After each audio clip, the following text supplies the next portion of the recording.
Haleluya, haleluya, terima kasih. Segala puji syukur dan hormat hanya bagimu Tuhan Yesus. Kami datang pada pagi hari ini dengan segala keberadaan kami Tuhan, dengan segala kerinduan kami Tuhan menyembah Engkau Allah yang hidup. Kami sungguh bersyukur sebagaimana kami ada pada pagi hari ini semua karena kebaikan dan anugerah Tuhan bagi kami. Terima kasih Tuhan buat segala kebaikan-Mu Tuhan. Dengan apa kami balas segala kebaikan? Selain kami datang dengan segala keberadaan kami, dengan segala kekuatan kami, dengan segala akal budi kami datang menyembah Engkau Tuhan. Roh yang hidup, roh yang menyertai kehidupan kami hingga saat ini Tuhan. Terima kasih Bapa yang baik. Haleluya, haleluya. Roh yang hidup penuhiku, mengalir dalamku. Jiwaku tenang bersamamu dalam naunganmu.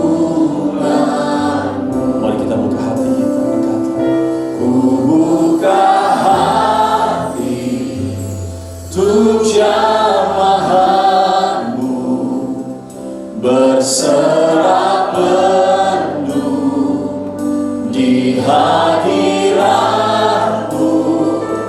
Kau ambil alih seluruh hidupku di altarmu. Saya jemput Bapak Ibu Saudara bagi pagi ini. Haleluya. Roh-Mu yang hidup penuhiku. Engkaulah damai, Engkaulah damai.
jamaah berserah penuh di hadirat-Mu.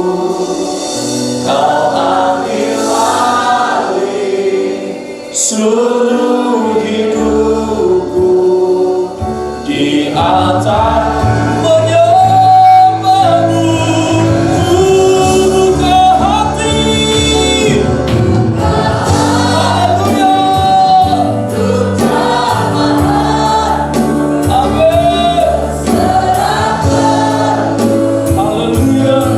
amin, haleluya. Kau ambil alih seluruh hidupku di atas-Mu, di atas-Mu, di atas-Mu, di atas-Mu Tuhan, di atas-Mu menyembah-Mu. Haleluya, haleluya. Inilah setiap kami yang hadir pada pagi hari ini Tuhan. Di altar-Mu kami mau memuji Engkau Tuhan. Di altar-Mu kami mau menyembah Engkau, sebab Engkau yang layak dipuji. Inilah pujian kami yang terbaik pada Engkau Tuhan. Inilah tepuk tangan yang terbaik bagi Engkau Raja di atas segala raja. Haleluya. Yang siap memuji Tuhan bersama-sama katakan amin. Apa kabarnya pagi hari ini saudara? Ada semangat pagi hari ini? Ada karena Tuhan yang memberikan kekuatan bagi kita. Amin. Haleluya. Bisa berikan tepuk tangan sekali lagi yang meriah bagi Tuhan kita. Haleluya. Karena begitu dalamnya kasih-Nya, begitu panjang dan dalamnya kasih-Nya yang tidak terukur oleh kasih manusia. Amin. Haleluya.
kasih setiamu.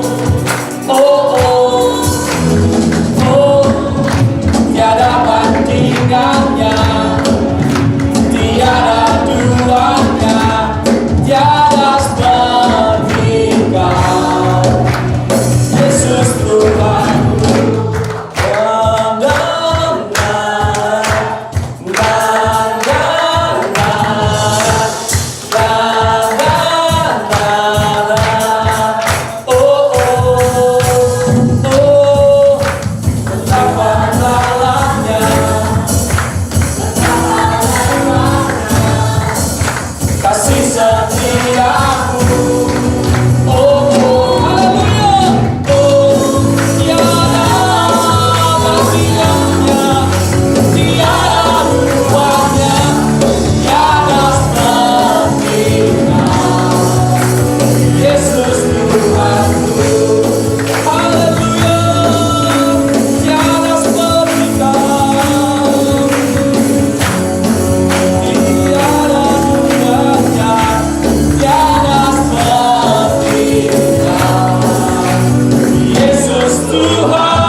Haleluya. Anugerah-Mu selalu baru dalam hidup kami Tuhan. Ya tidak ada alasan bagi kami untuk tidak bersyukur buat segala kebaikan-Mu Bapa. Kami datang pada pagi hari ini Tuhan. Kami percaya bahwa mujizat masih ada dalam hidup kami. Dengan segala keberadaan kami, Engkau lebih mengetahuinya Tuhan pada hari ini. Tapi kami sungguh percaya, bagian kami adalah percaya bahwa Tuhan akan selalu ada bagi kami di setiap kehidupan kami. Terima kasih Tuhan. Tak terbatas kuasa di dalam hidup kami Bapa. Haleluya.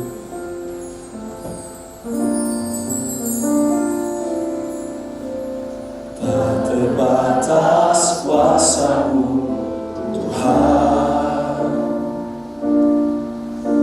Semua dapat Kau lakukan. Amin. Apa yang kelihatan mustahil bagimu, itu sangat mungkin bagimu.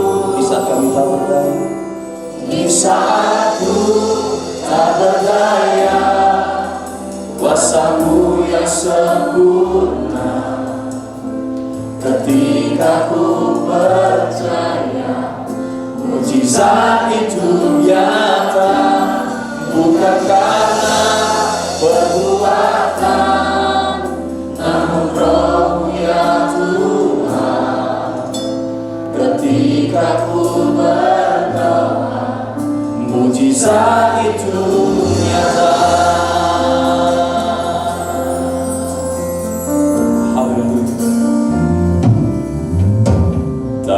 Terbatas kuasa-Mu Tuhan. Semua dapat Kau lakukan. Apa yang kelihatan mustahil bagimu, itu sangat mungkin bagimu. Di saat ku tak berdaya, kuasa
bahwa ketika kami berdoa dengan percaya, maka ada mujizat terjadi. Amin.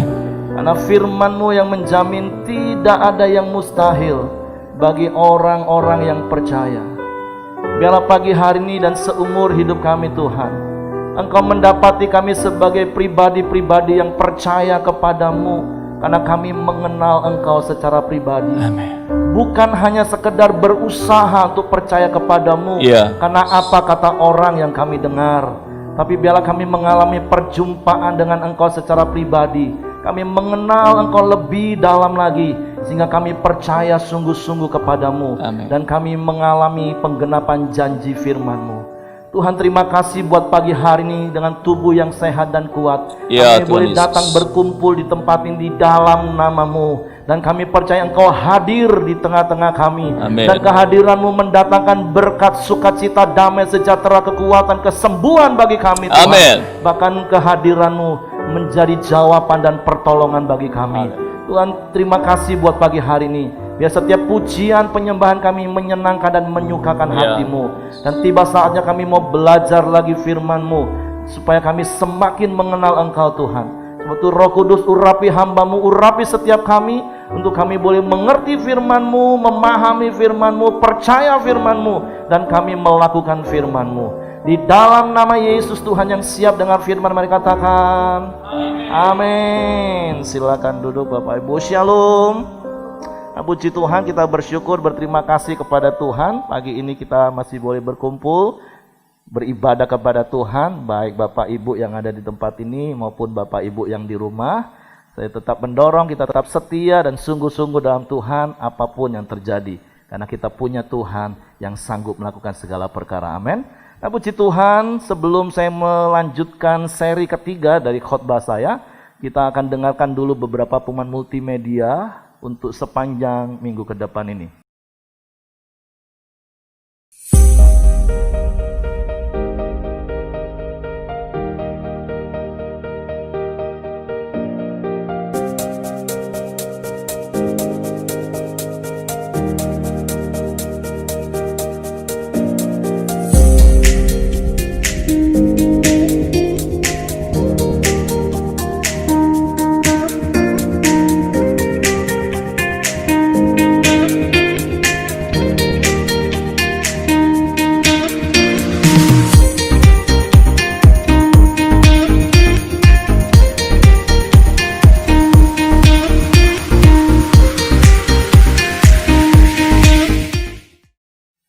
Oke, nah, kita bersyukur, berterima kasih sekali lagi kalau kita boleh ada sebagaimana kita ada dengan tubuh yang tetap sehat dan kuat.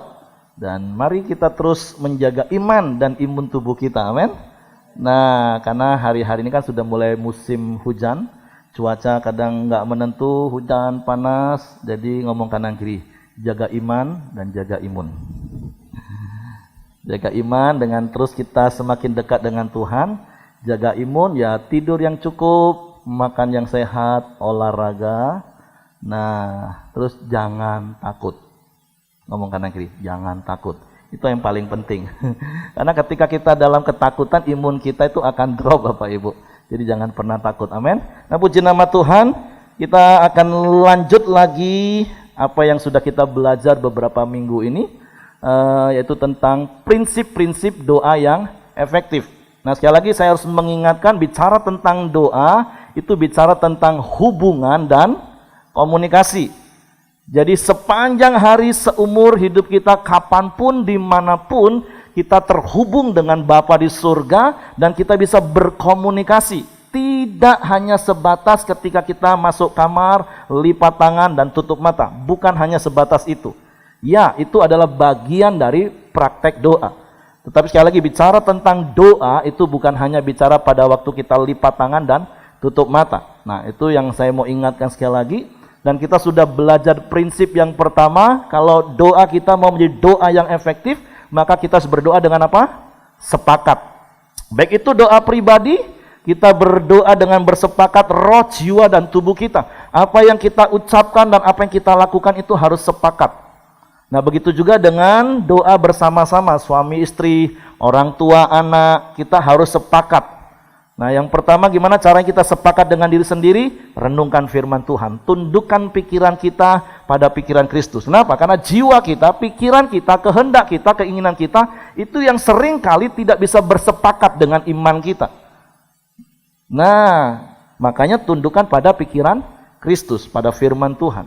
Nah, bagaimana caranya supaya suami istri, orang tua, anak, komsel bisa sepakat? Ngobrol dengan rendah hati, terus menganggap kepentingan yang lain itu lebih penting. Sampai ada kata sepakat. Nah, prinsip yang kedua adalah kita berdoa dengan percaya. Jadi 2 minggu yang lalu saya sudah sampaikan bagaimana bedanya orang yang percaya dan orang yang berusaha untuk percaya. Orang yang percaya sekali lagi adalah orang yang berani mempercayakan seluruh hidupnya kepada Tuhan dan menyerahkan sepenuhnya keputusan dan caranya kepada Tuhan. Itu orang yang percaya. Tapi orang yang berusaha untuk percaya adalah orang yang kalau berdoa minta kepada Tuhan, maka dia yang mikirin dan dia yang ngatur gimana cara Tuhan menolong dia. Dan ujungnya apa? Kecewa. Nah, setelah saya sampaikan khotbah ini, setelah pulang ada satu jemaat yang tanya, "Pak, bukankah untuk kita bisa sampai level percaya dimulai dari kita berusaha untuk percaya?" Menurut Bapak Ibu betul atau enggak? Betul. Nah, hari itu ketika jemaat tanya gini, langsung saya jawab, salah. Loh, kok salah Pak? Bukankah untuk kita bisa sampai level percaya harus dimulai dari berusaha untuk percaya kepada Tuhan? Saya bilang salah, nggak bakalan bisa. Karena itu dua hal yang sangat berbeda. Contoh seperti ini, kalau Bapak Ibu punya uang 100 juta,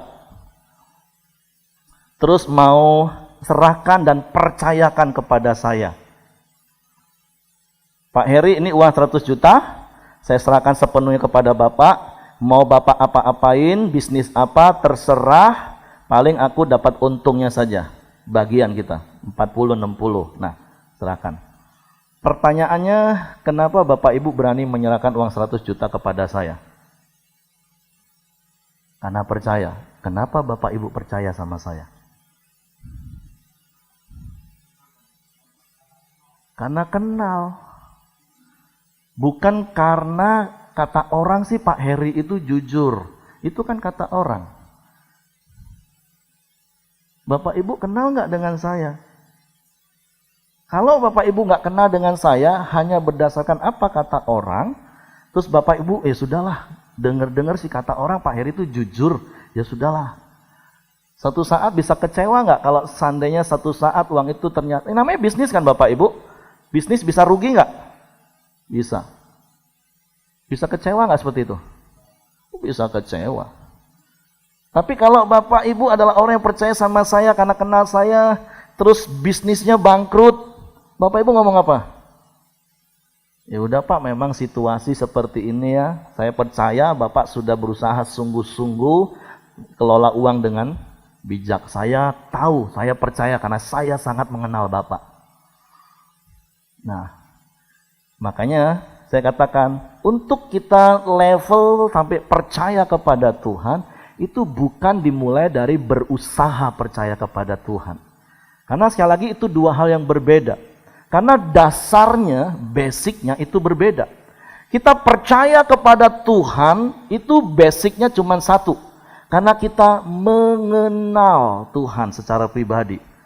Dan bicara bagaimana caranya kita bisa mengenal Tuhan secara pribadi, itu nggak ada cara lain. Kita harus suka renungkan firman Tuhan.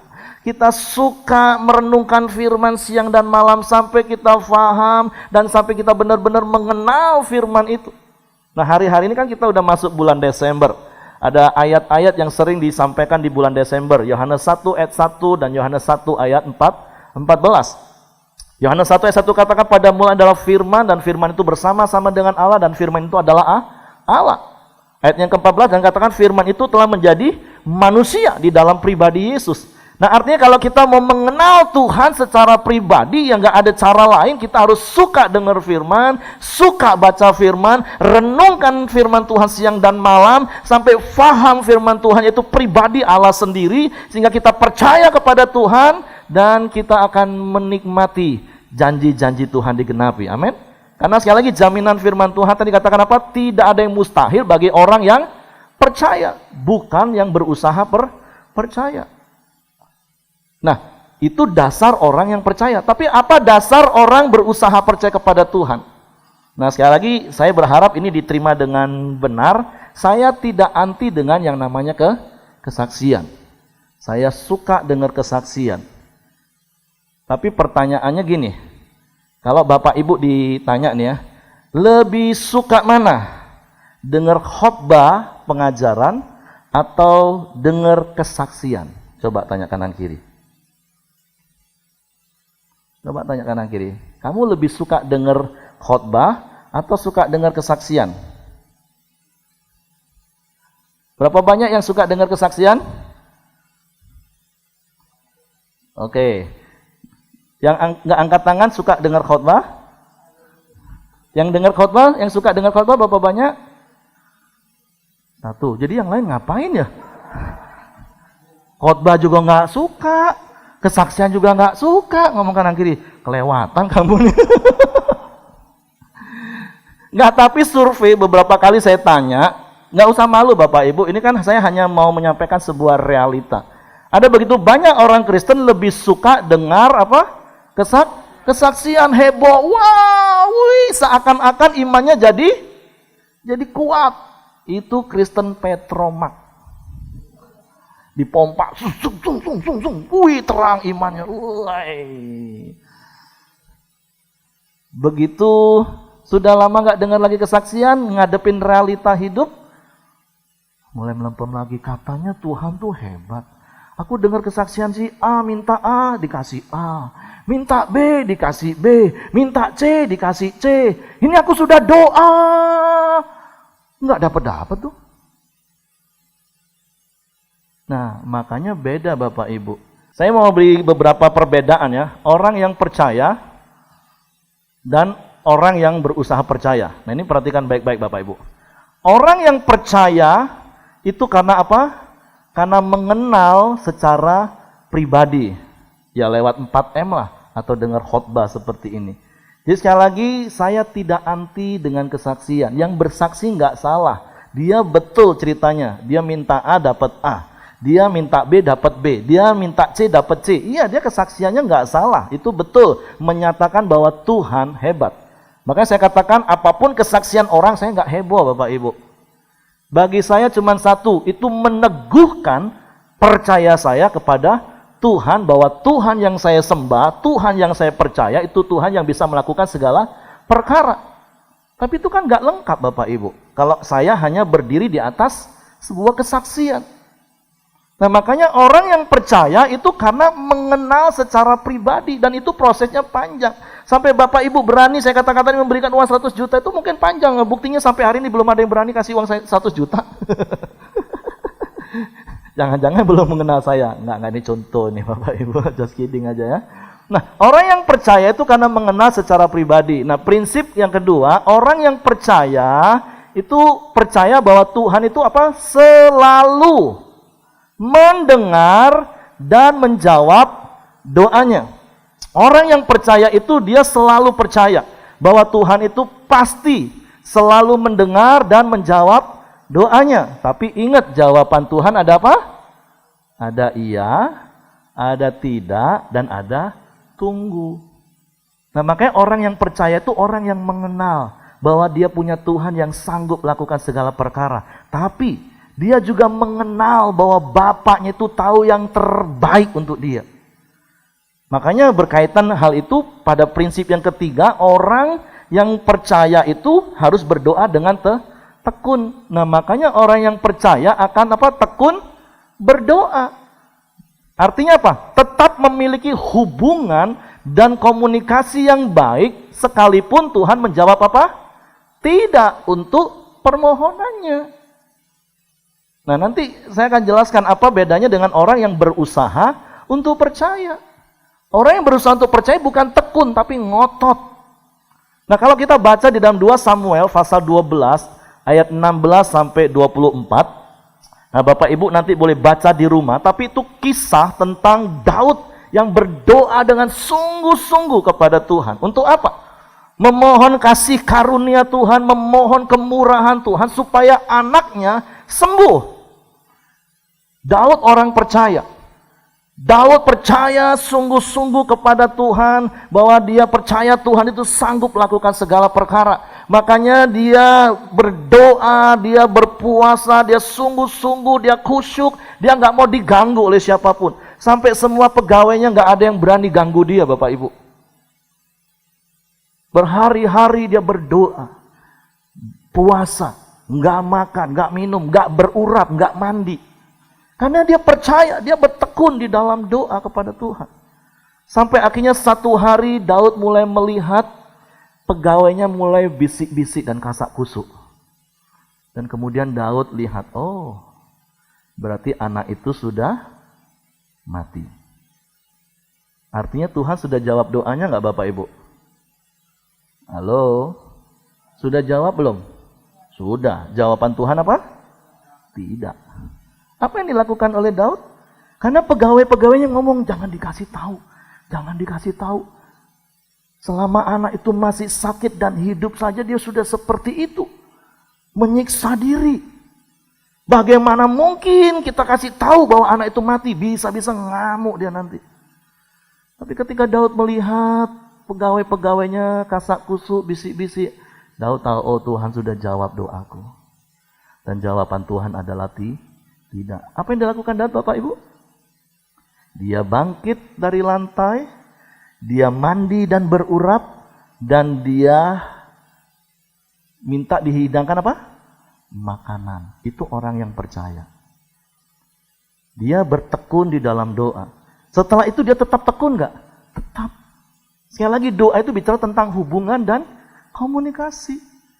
Daud tetap setia kepada Tuhan di seumur hidupnya. Dia tetap mengerjakan bagiannya, dia tetap percaya bahwa Tuhannya sanggup lakukan segala perkara. Dan dia tahu Tuhannya sanggup memberi yang terbaik bagi dia. Kalaupun Tuhan jawab tidak, dia tetap bersyukur, berterima kasih kepada Tuhan. Makanya dia makan, dia mandi. Coba tanya kanan kiri, kamu kalau doamu nggak dijawab, atau dijawab Tuhan tapi dijawab tidak, kira-kira seperti apa? Ngerajuk. Aku sudah melayani, aku sudah memberi persepuluhan, aku sudah memberi persembahan, aku sudah besuk, masa aku doa tidak dikasih-kasih? Nah, hati-hati, jangan-jangan kita bukan orang percaya kepada Tuhan. Kita hanya orang-orang yang berusaha percaya sama Tuhan. Karena apa? Orang yang berusaha percaya kepada Tuhan itu seperti apa Bapak Ibu? Nah, ini orang yang berusaha percaya kepada Tuhan. Orang yang berusaha untuk percaya kepada Tuhan itu kenapa? Karena terobsesi oleh kesaksian orang lain. Wah iya ya hebat ya, si A itu minta A langsung dikasih A sama Tuhan. Seakan-akan Tuhan itu bagian yang kedua, orang yang berusaha percaya kepada Tuhan itu adalah percaya bahwa Tuhan akan selalu apa? Melakukan apa yang dia doakan. Karena dia dengar kesaksiannya seperti itu kan? Orang itu minta A dikasih A.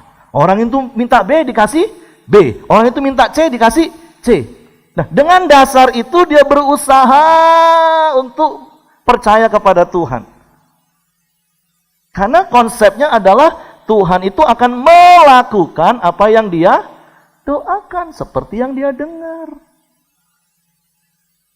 Nah, ini paradigma mindset yang harus dirubah. Yang benar itu adalah Tuhan itu selalu mendengar dan menjawab doa kita. Yang percaya katakan amin. Tapi jawaban Tuhan bisa iya, bisa tidak, bisa tunggu. Tapi orang yang hanya berusaha untuk percaya karena dengar kesaksian orang, dia punya prinsip Tuhan itu harus melakukan apa yang dia minta. Dan instan lagi. Karena biasa kesaksian kan gak diberi waktu panjang kan. Tidak diceritain prosesnya gimana sampai dia mendapat jawaban Tuhan. Kan cuman singkat, iya puji Tuhan, kita punya Tuhan yang dahsyat, Tuhan yang hebat. Saya minta rumah, dikasih rumah, haleluya. Oh kan cuman gitu. Seakan-akan instan sekali Tuhan itu melakukan apa yang kita minta. Dan akibatnya apa Bapak Ibu? Kalau orang yang berusaha percaya kepada Tuhan itu, dia itu akan tetap ngotot berdoa. Dan biasanya maaf. Orang yang tipe seperti ini kelihatannya lebih sungguh-sungguh, lebih beriman dalam tanda kutip dibanding orang yang percaya. Karena doanya biasanya lebih ngotot Bapak Ibu. Doanya lebih Tapi sampai akhirnya apa? Kecewa. Karena Tuhan tidak melakukan apa yang dia minta. Ada tokoh Alkitab yang kita mau belajar, Ayub. Ayub pasal 42 ayat 5 dan 6, terus pasal ayat 10 sampai 16. Nah ini ending dari kisah Ayub. Dulu awal-awal saya jadi orang Kristen, kan selalu dengar khotbah tentang Ayub itu cuma pasal 1 sampai pasal 2. Oh Ayub itu orang yang saleh. Ayub itu orang yang takut akan Tuhan. Ayub itu orang yang mengucap syukur dalam segala keadaan. Karena di pasal 1, pasal 2 kan akhirnya semua anaknya mati, semua ternaknya habis. Bahkan sampai akhirnya apa? Dia berpenyakit dan istrinya pun nyuruh dia mati. Di pasal 1, pasal 2 Ayub masih bisa ngomong apa? Terpujilah Tuhan. Dia yang memberi, dia yang mengambil. Wih rohani loh Bapak Ibu. Tapi coba pasal-pasal berikutnya. Apa yang terjadi dengan Ayub? Ketika dia dihibur, dia maki-maki sahabat-sahabatnya datang menghibur. Penasehat, sialan kalian itu. Bahkan dia marah, mengutuk hari kelahirannya. Lebih baiklah aku tidak pernah lahir daripada lahir di bawah matahari seperti aku melihat keadaan seperti ini. Wah, panjang itu berapa pasal Bapak Ibu. Sampai pada satu titik di dalam Ayub pasalnya yang ke-42. Ayat yang ke-5 mulai. Alasannya ternyata jelas. Kenapa Bapak Ibu? Hanya dari kata orang saja aku mendengar tentang engkau. Tetapi sekarang mataku sendiri memandang engkau. Oleh sebab itu aku mencabut perkataanku dan dengan menyesal aku duduk dalam debu dan abu. Nah pembelajaran kitab Ayub itu dalam banget Bapak Ibu. Kan firman Tuhan Paulus pernah ngomong kayak gini kepada jemaat di Korintus. Semua yang ditulis di dalam firman Tuhan itu bermanfaat untuk menjadi contoh dan menjadi peringatan. Apa yang kita lihat dan kita dengar, kita baca baik, itu kita contoh seperti Daud.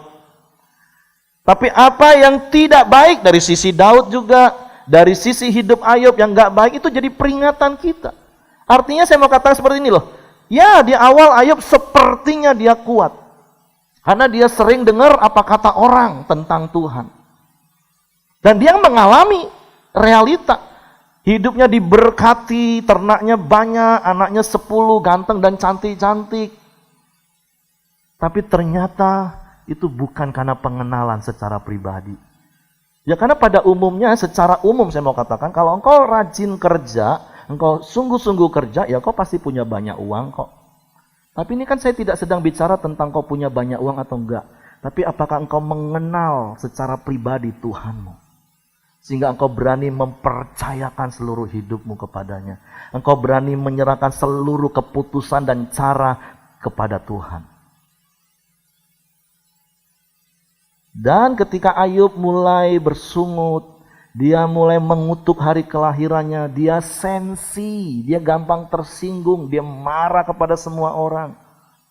Pertanyaannya adalah apakah keadaannya berubah hari itu? Enggak.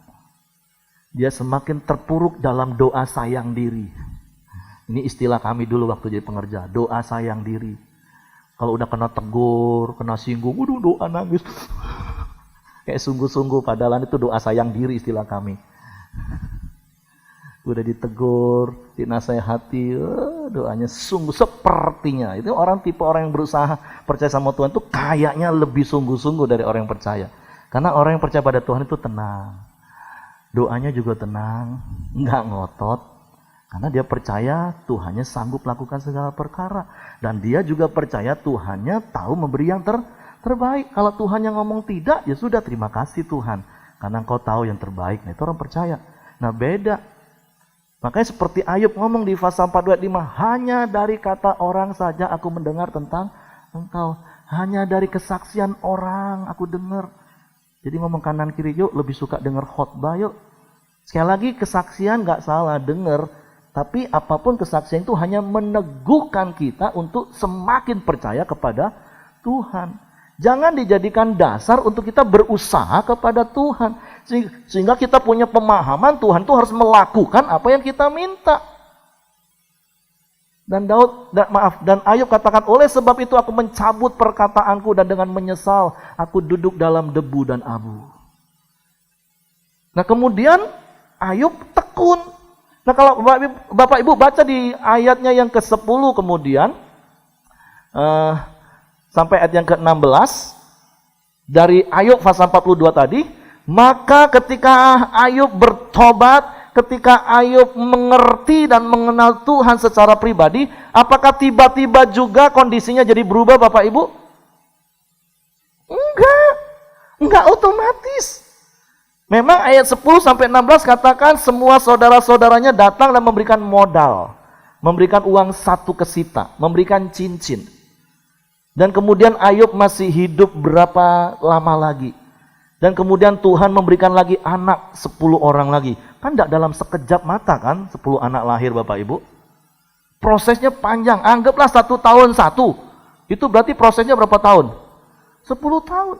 Dari uang 1 kesita dari masing-masing saudaranya, terus dia kerja lagi sungguh-sungguh dengan bertekun kepada Tuhan, sampai dia punya harta yang banyak lagi. Itu proses, bukan instan Bapak Ibu.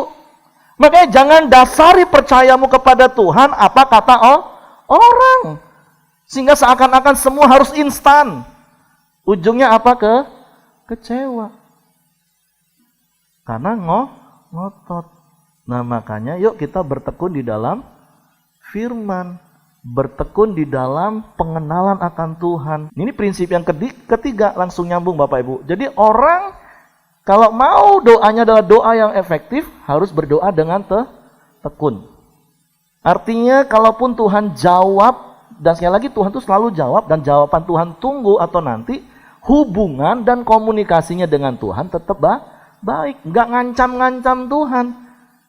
Kalau Tuhan gak jawab, bakalan aku mundur, gak melayani. Mau tengok aku, ya tengoklah. Tuhan tetap Tuhan. Hidupmu ini nambah susah Bapak Ibu. Kita belajar seperti Sadrak, Mesak, Abednego. Kami percaya Tuhan yang kami sembah sanggup menolong kami. Tapi kalaupun gak sanggup, kalaupun kami gak ditolong, kami tetap percaya. Karena kami mengenal. Kan seperti yang saya katakan 2 minggu yang lalu. Bukan waktu diikat dan dekat dapur api dan ternyata tetap harus masuk dengan muais. Ternyata Tuhan ini tidak yes nih. Enggak seperti itu. Karena mereka percaya, bukan berusaha percaya. Kenapa mereka percaya? Karena mereka benar-benar mengenal.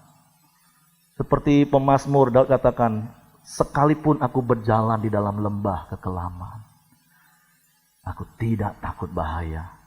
Sebab gadamu dan tongkatmu itu yang menyertai aku. Jadi sekali lagi ini perbedaannya Bapak Ibu. Jadi untuk percaya kepada Tuhan bukan dimulai dengan berusaha untuk percaya, bukan. Tapi kalau engkau mau bisa percaya kepada Tuhan, engkau harus mengenal Tuhanmu secara pribadi. Dan gimana cara engkau mengenal? Dengar firman, baca firman, renungkan firman siang dan malam, fahami firman, otomatis percaya. Amin. Dan kita akan menjadi orang-orang yang tekun. Artinya tekun itu apa? Ketekunan adalah bukti dari percaya kita kepada Allah yang kepadanya kita berdoa. Itu tekun. Karena tekun itu apa artinya Bapak Ibu? Tekun itu artinya gini. Nah ini tekun versi ngotot yang tadi saya udah jelasin. Nah, orang yang tekun, bahasa Indonesia itu katakan gini, Kamus Besar Bahasa Indonesia, rajin. Dia akan tetap rajin berkomunikasi dengan Tuhan, nggak ngambek. Karena dia percaya sama Tuhan. Terus dia selalu dan kerap kali dan terus menerus. Tapi orang yang berusaha percaya kepada Tuhan, dia ngotot sampai satu titik dia pikir Tuhan nggak bakalan melakukan apa yang dia minta, ya sudah, dia stop, nggak akan berdoa lagi, berhenti dia. Dia marah dan kecewa, mundur dari pelayanan, mundur pergi tidak ke gereja. Aduh, coba lihat kanan kiri. Aku melihat wajahmu nggak seperti itu loh. Aku melihat wajahmu adalah wajah orang yang percaya dan tekun kepada Tuhan. Amin. Jadi 3 prinsip ini Bapak Ibu, kalau mau doamu menjadi doa yang efektif, engkau harus berdoa dengan sepakat, engkau harus berdoa dengan percaya, engkau harus berdoa dengan tekun. Kalau Bapak Ibu baca di dalam Lukas pasal 18 ayat 1 sampai 8, itu kisah janda. Ayat yang pertama katakan, Yesus menceritakan hal itu dengan tujuan supaya kita ini harus selalu tekun berdoa. Udah harus selalu tekun berdoa dengan sungguh-sungguh, wow, penekanan. Tapi sekali lagi ingat ya, orang yang percaya itu akan tekun berdoa. Sekalipun Tuhan sudah jawab doanya dengan kata tidak atau tunggu, dia tetap tekun. Artinya hubungannya tetap baik. Maka di dalam 1 Tesalonika 5 ayat 17 katakan tetaplah berdoa. Jadi ingat ya, doa itu bukan hanya sebatas lipat tangan tutup mata, tapi doa itu bicara tentang hubungan dan komunikasi. Dan ayat terakhir, janganlah hendaknya kamu khawatir tentang apapun juga, tetapi nyatakanlah dalam segala hal keinginanmu kepada Allah dalam doa dan permohonan dengan ucapan syukur. Jadi ciri-ciri orang yang tekun itu dia nggak akan pernah khawatir waktu dia berdoa. Kenapa? Karena dia percaya Tuhannya sanggup. Yang kedua, dia tetap mengucap syukur dalam segala keadaan, walaupun Tuhannya jawab tidak. Itu orang yang tekun. Jelas karena alasannya apa? Karena dia percaya Bapaknya sanggup melakukan mujizat dan tahu memberi yang terbaik. Dia mengenal secara lengkap.